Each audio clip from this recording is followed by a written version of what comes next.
วันวิวา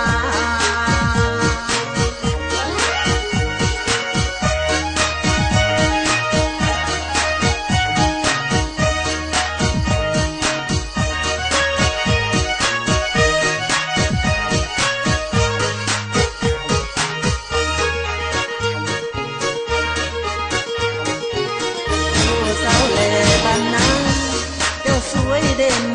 ดังพระจันทร์วันเพ็ญนั้นเป็นสีอายขอฝากหักน้องฝากไม่ตีโปรดสงสารกันและเห็นใจอายนี่จากบ้านนา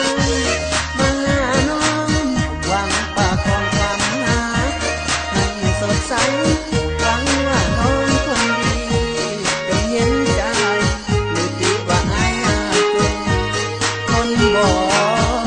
มี